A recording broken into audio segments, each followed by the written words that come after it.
Be me. Arshitio, feminist author living in Brooklyn. Just published book called The Emotional Labor Revolution: How Women Are Done Carrying Men. Made bestseller list doing podcast tours and speaking events. Book argues that men are parasites who drain women's energy, that modern women should stop settling for emotional children. My thesis: men add nothing to relationships except problems. Spent 3 years researching toxic masculinity and male inadequacy, interviewed hundreds of women about their disappointing relationships. Every story confirmed my bias. Men are selfish, lazy, emotionally stunted. Women do all the work, while men coast on bare minimum. My book tells women to stop accepting crumbs from mediocre males. Book tour takes me across country, packed auditoriums every night. Women cheering when I say, "You don't need a man to complete you." Standing ovations when I declare, mediocre men deserve loneliness. Selling thousands of copies to women ready to dump their boyfriends. Publishers want sequel about the great male obsolescence. One signing event in Chicago. Woman approaches with tears and eyes. Says my book saved her from wasting more time on worthless boyfriend. She dumped him that morning after 4 years together. He begged and cried. But she held firm. Now she feels liberated and empowered.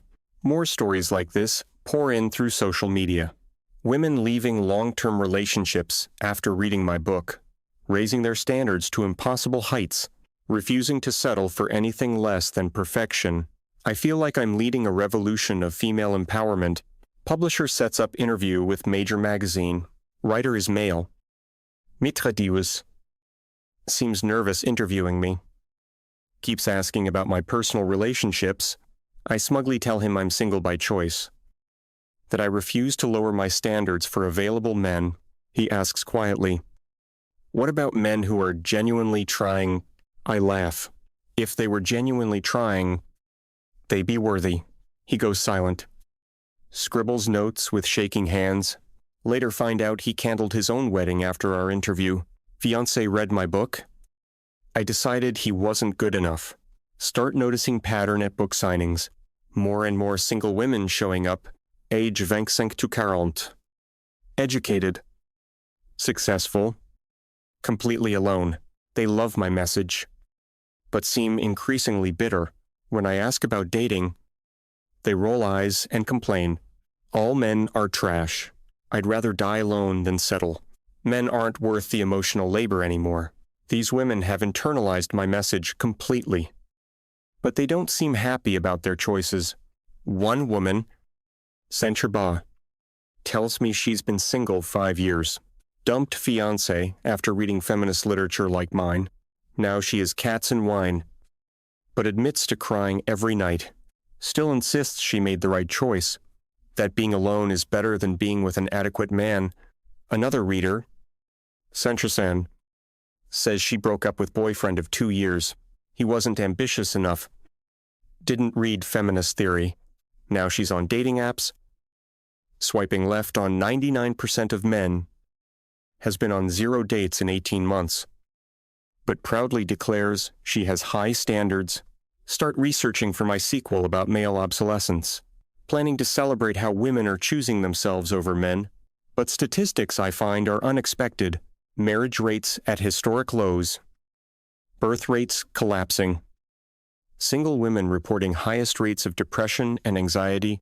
Dating app data shows women becoming incredibly selective. Average woman swipes right on. Only 4% of men. But those top 4% aren't interested in relationships. They're playing the field with multiple women. Creating system where nobody gets what they want. Interview dating coaches for research. They tell me about female clients with impossible standards, want men who are 6'5 inches, make $200, ling ling ling, look like models, but also feminist, emotionally available domestic gods. These women die alone, waiting for men who don't exist. One coach shows me client list, 200 single women, ages 28 to 45, all successful, attractive, accomplished professionals, all utterly alone, because no man meets their requirements. Many reference books like mine as reasoning for standards. They'd rather have nothing than something beneath them. Start interviewing men for other side research, planning to expose their inadequacy and selfishness, but their stories don't match my expectations. Many describe years of trying to meet impossible standards being rejected for height, income, social media presence. One guy, software engineer, making $95, 000, says women ghost him, not because he's a bad person, but because he's not exciting enough. Shows me dating profile, thoughtful, Kind, stable, 0 matches in 6 months. Despite being objectively decent, he's given up completely focusing on hobbies and work. Another man, teacher who volunteers with disabled kids, says women lose interest when they learn his profession. Not prestigious enough despite being meaningful work. He's 32. Never had relationship longer than 2 months. Women always find someone better and move on. Meet divorced dad. Saint-Chou. Paye $2. 000 monthly child support. Works 2 jobs to afford decent apartment for custody weekends. Women won't date him because he has baggage. Even though he's devoted father and hardworking man, he's accepted. He'll probably die alone. These men aren't the monsters I expected to find. They're just normal people who've been deemed inadequate by standards that my book helped create and popularize. Many specifically mention feminist literature as reason for rejection. Women, citing my exact arguments for why they're unworthy, start feeling uncomfortable about my research. These aren't evil patriarchs oppressing women. They're lonely humans who've been systematically rejected. Many have given up on dating entirely, living quiet lives of resignation and solitude. Interview therapist who works with single men. She says, clients increasingly report total romantic hopelessness. They've internalized that they're fundamentally inadequate, that women are right to reject them. Many considering suicide rather than lifelong loneliness. She shows me journal entries from male clients. Maybe I should just accept I'm not good enough. Women deserve better than what I can offer. I'll just focus on work and die alone. These men have been broken by the standards I helped create. They're not angry, just defeated. Publisher wants progress report on sequel. I tell them I'm finding interesting angles, but privately struggling with what I'm discovering. My empowerment message seems to be making everyone miserable. Women alone and bitter. Men hopeless and defeated. Attend feminist conference to present my research. Panel about the future without men. Audience of 500 single women cheering about male obsolescence. But I look around and see profound sadness in their eyes. They're celebrating loneliness like it's liberation. During Q&A, woman stands up crying, says she's 42. Followed feminist advice to reject inadequate men. Now she's childless. Alone. Watching friends with families. Asks if maybe standards were too high. Audience immediately shouts her down for internalized misogyny. Another woman, Saint-Chou, says she dumped loving boyfriend because he didn't make enough money or have advanced degree. He begged her to reconsider, said he'd do anything. She held firm. Now he's married to someone else with kids. She's still single, wondering if she made mistake. After conference, sit in hotel bar processing what I heard. Bartender is friendly guy, maybe 30. Asks about my day. I tell him about conference, expecting him to be impressed. Instead, he looks sad. Yeah. I gave up on dating last year. Says women's standards became impossible to meet. He shows me his dating app. 0 matches in 8 months. Says he makes decent money as bartender. But it's not enough. Women want CEOs and doctors, not service workers. He's accepted he'll probably never have family. Seems at peace with dying alone. Realize this normal, kind man represents millions of others, good people who've been deemed unworthy of love, because they don't meet arbitrary standards that books like mine convinced women to enforce. We've created caste system based on superficial metrics. Flight home, sit next to businessman reading relationship book. He's in his 40s. Wedding ring tan line. But no ring. Book is about winning back your wife. He tells me his story without prompting. Wife left him after 15 years. 2 kids. Said she deserved more and settled too young. He worked 60-hour weeks to provide comfortable life, but she wanted passion. Excitement. Constant romance. Now he sees kids every other weekend. Lives in studio apartment. He's not bitter. Just confused. Says he thought being good husband and father was enough, but apparently women need men to be everything. Providers. Entertainers. Therapists. Best friends. Romance novels. Standards became impossible for normal human to meet. Start seeing pattern everywhere I look. Coffee shop barista. Arshaba. Tells me he's given up on dating. Says women his age want men with graduate degrees and 6 figures. He's happy with simple life. But that's not impressive enough. Rather stay single than face constant rejection. Uber driver 31 divorced after wife found better option. She left for man with bigger house and fancier job. He's still paying alimony while living with roommates. Says modern women see men as upgradable commodities. Plans to focus on his kids and forget about romance. Trim trainer, 26. Incredibly fit and attractive. But only 5'7" inches, so women dismiss him immediately. Has great personality. Stable career. Treats women well. But height requirement eliminates him from consideration. He stopped approaching women entirely. Begin questioning everything I wrote in my book. Did I help create impossible standards? Are women rejecting perfectly good partners?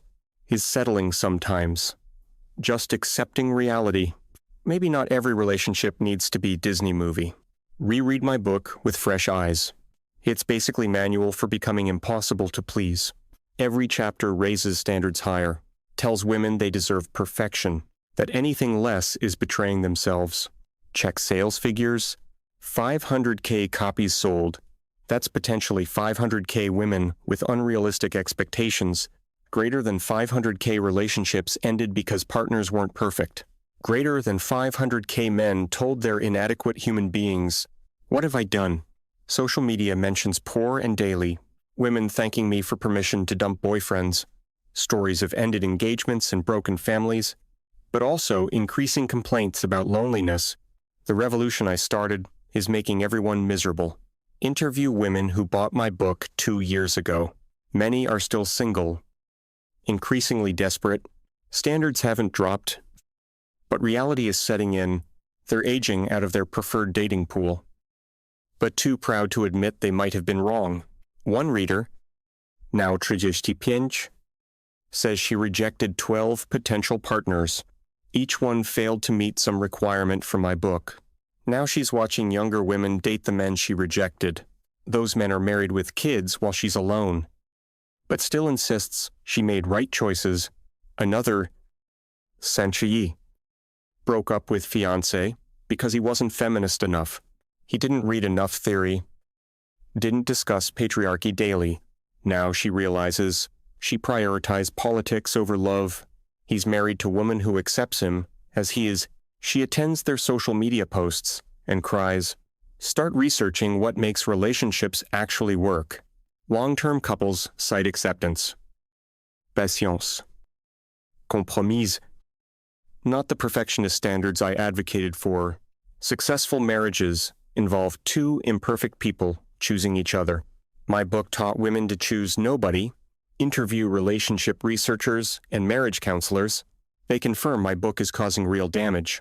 Women entering therapy with impossible expectations, refusing to accept normal human flaws in partners, creating generation of permanently single perfectionists. One therapist shows me intake forms, increasing number of women, 30+ never married. All cite high standards as reason for singleness. When asked to lower standards, they refuse, would rather die alone than settle for reality. Marriage counselor says she's seeing opposite problem too. Men so beaten down by rejection, they've stopped trying. They've internalized they're inadequate. Even when women show interest, they assume it's pity, both sides trapped by standards nobody can meet. Realize I need to write follow-up book admitting I was wrong. That I helped break dating culture. That reasonable compromise isn't betrayal. That good enough is often actually good enough. That dying alone isn't victory over patriarchy. Publisher rejects my new book proposal immediately. Says admitting error would destroy my brand. Market research shows women want validation, not reality. They'll pay for permission to have impossible standards, but not for advice to lower them. Decide to write it anyway. Even without publisher support, new book. The Settling Revolution, How I Learned Love Requires Compromise. Argue that perfect partners don't exist. That rejecting good people for minor flaws leads to loneliness. That standards should be reasonable, not impossible. That good enough is often actually good enough. Feminist community completely turns on me. Called traitor. Internalized misogynist. Pick me, author. Speaking events candled. Podcast interviews pulled. Old allies block me on social media. But I can't promote loneliness anymore. Self-published new book. Despite industry blacklisting, sales are modest. But reviews are powerful. Women sharing stories of finding love after lowering standards, men expressing gratitude for acknowledgement of their humanity, couples reuniting after reading about compromise. One review breaks my heart and heals it simultaneously. Woman says she recanted ex from 3 years ago. They had broken up because he wasn't ambitious enough. Now, they're engaged. Building simple but happy life.